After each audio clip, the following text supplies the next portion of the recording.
Hello everyone, the mom spot by Meera চ্যানেলটিতে তোমাদের সকলকে জানাই স্বাগত। আর আজকে দেখে নিশ্চয়ই বুঝতে পারছো যে আমি তোমাদের সাথে শেয়ার করতে চলেছি মাছ রান্নার দারুণ একটা রেসিপি। তো আজকে সকালে আমার হাজব্যান্ড গেছিলো বাজারে আর নিয়ে চলে এসেছিল খুব ভালো টাটকা রায়খর মাছ। তো আমি ভাবলাম চটজলদি একটা ইজি রেসিপি বানিয়ে নিই আর সাথে তোমাদের সাথে সেটা শেয়ারও করি। আর মাছগুলোকে আমি খুব ভালোভাবে ধুয়ে নুন হলুদ মাখিয়ে রেখেছিলাম। আর তারপর নিয়ে নিয়েছি একটা কড়াই, আর সেটাকে প্রথমে খুব ভালোভাবে তাতিয়ে নিয়ে তারপরে সর্ষের তেল দিয়ে তেলটাকে গরম করে নিয়েছি খুব ভালোভাবে। আর এই সময় আমি হিটটাকে মিডিয়াম টু হাইতে রেখেছিলাম। আর তারপরে দেখো একটা একটা করে মাছগুলো দিয়ে খুব ভালোভাবে মাছগুলোকে ভেজে নিচ্ছি।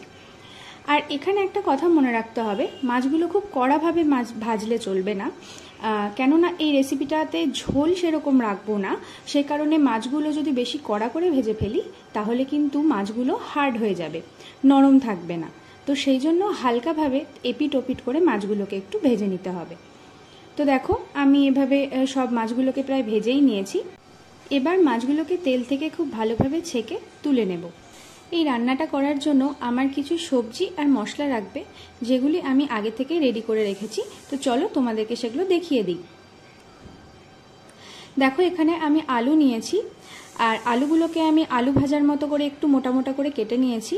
আর নিয়েছি পেঁয়াজ, এই পেঁয়াজটাও একটু মোটা করেই কাটা। আর নিয়েছি টমেটোর কুচি। মশলার মধ্যে নিয়েছি নুন, হলুদ, জিরে গুঁড়ো, ধনে গুঁড়ো আর শুকনো লঙ্কার গুঁড়ো।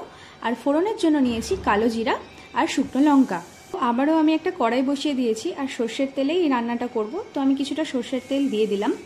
আর সর্ষের তেলটা একটু ভালো করে গরম করে নিয়ে তারপরে আমি ফোড়নটা এখানে দিয়ে দেব। কালো জিরা আর শুকনো লঙ্কা গোটা আমি ফোড়নের জন্য নিয়েছি।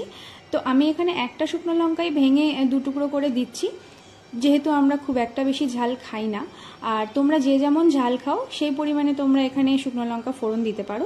ফোড়নটা এখানে আমি নেড়ে চেড়ে নিচ্ছি, দেখো শুকনো লঙ্কাটা কালো না হয়ে আসা অবধি। আর এরপরে আমি দিয়ে দেব পেঁয়াজগুলো। আর দেখো পেঁয়াজগুলো আমি কিন্তু একটু মোটা করেই কেটেছি। তো তোমরা চাইলে এগুলো সরু করেও কাটতে পারো। পেঁয়াজটা এই রান্নাতে একটু মোটা করে কেটে দিলে রান্নার টেস্টটা বেশি ভালো লাগে। তো পেঁয়াজটা আমি একটু হালকা বাদামি রং হয়ে আসা অবধি ভেজে নেব। আর ততক্ষণে পেঁয়াজটা কিছুটা সিদ্ধও হয়ে আসবে। তো দেখো পেঁয়াজটা হালকা আমার বাদামি রং ধরে নিয়েছে। তো আমি এখন দিয়ে দেব কেটে রাখা আলুর টুকরোগুলো। আলুর টুকরোগুলো দেওয়া হয়ে গেলে আবারও 2-3 মিনিট মতো নেড়ে চেড়ে ভেজে নিতে হবে হালকা। আর এই সময় গ্যাসটা মিডিয়াম টু লোতে রেখেই ভাজতে হবে, যেন আলুগুলো আর পেঁয়াজগুলো সিদ্ধ হয়ে যায়। তো দেখো এখানে আলুগুলো কিছুটা ভাজা ভাজা হয়ে এসেছে। আর আমি এখন দিয়ে দেব নুন আর হলুদটা। নুন হলুদটা দেওয়ার পরে আবার কিছুক্ষণ নাড়াচাড়া করে নিতে হবে। তো আমি ততক্ষণ পর্যন্ত এটা ভেজে নেব যতক্ষণ না আলু আর পেঁয়াজটা আর একটু লাল লাল হয়ে আসছে। তোমরা যারা ঝাল খেতে পছন্দ করো তারা কিন্তু এই সময় কাঁচা লঙ্কা চিড়ে এর মধ্যে দিয়ে দিতে পারো। আমরা যেহেতু খুব একটা ঝাল খাই না সেই কারণে আমি কাঁচা লঙ্কা দেইনি। আর দেখো আলুগুলো এখন ভাজা ভাজা হয়ে গেছে। আর আমি এখন দিয়ে দিলাম আগে থেকে কেটে যে টমেটো কুচিগুলো রেখেছিলাম সেইগুলো। তো টমেটো কুচি দেওয়ার পরে আমি ভালোভাবে আবার ভেজে নেব যতক্ষণ না টমেটোটা একটু হালকা গলে যাচ্ছে। তো দেখো এখানে টমেটোটা কিছুটা গলেও এসেছে। আর আমি এখন দিয়ে দেব মশলাগুলো। তো জিরে গুঁড়ো, ধনে গুঁড়ো আর শুকনো লঙ্কার গুঁড়ো আমি দিয়ে দিলাম। আমি এখানে পিওর শুকনো লঙ্কার গুঁড়োটা ইউজ করেছি, কাশ্মীরি লঙ্কার গুঁড়ো কিন্তু ইউজ করিনি। তো তোমরা চাইলে কাশ্মীরি লঙ্কার গুঁড়ো এখানে অ্যাড করতে পারো, তাহলে রান্নাটা দেখতে একটু লাল লাল হবে। তো এটা দিয়ে আমি কিছুক্ষণ কষিয়ে নেব। মশলাগুলো দেওয়ার পরে আমি 1 মিনিট মতো কষিয়ে নিয়েছি। আর এবার আমি দিয়ে দেব অল্প পরিমাণে জল দিয়ে মশলাগুলোকে আবার কিছুক্ষণ কষিয়ে নেব। এরপর পরিমাণ মতো জল দিয়ে মাছগুলোকে দিয়ে একটু ভালোভাবে ফুটিয়ে নিতে হবে।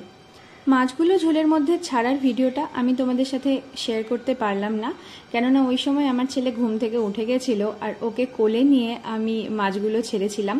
তো ভিডিওটা ওই সময় আমি করতে পারিনি। আর এবার দেখো মাছগুলো দেওয়ার পরে আমি ঝোল কিছুটা ফুটিয়ে শুকিয়ে নিয়েছি।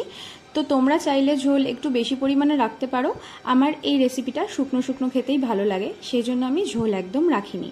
রান্নাটা একদম কমপ্লিট হয়ে গেছে। তো নামানোর আগে আমি সামান্য চিনি ওপর থেকে ছড়িয়ে দিচ্ছি। তারপর গ্যাসটা অফ করে কিছুক্ষণ কড়াইতেই রেখে আমি একটা পাত্রে নামিয়ে নেব। আর পাত্রে নামানোর পর আমি ওপর থেকে একটা কাঁচা লঙ্কা ফাটিয়ে এখানে দিয়ে রাখবো, শুধু কাঁচা লঙ্কার ফ্র্যাগনেন্সটা আসার জন্য। তো তোমরা চাইলে এই পদ্ধতিটা স্কিপ করতে পারো, বাট আমার কাঁচা লঙ্কার গন্ধটা খুব ভালো লাগে জন্য ওপর থেকে একটা দিয়ে রাখি। রেসিপিটা যদি তোমাদের ভালো লেগে থাকে তোমরা কমেন্টে অবশ্যই আমাকে জানিও, আর ভালো লাগলে একটা লাইক আর শেয়ার করে দিও। যারা আমার চ্যানেলে নতুন বন্ধু আছো তারা প্লিজ চ্যানেলটাকে সাবস্ক্রাইব করে আমার পাশে থেকো। নেক্সট দিন দেখা হচ্ছে নতুন কোনো ব্লগে। টাটা।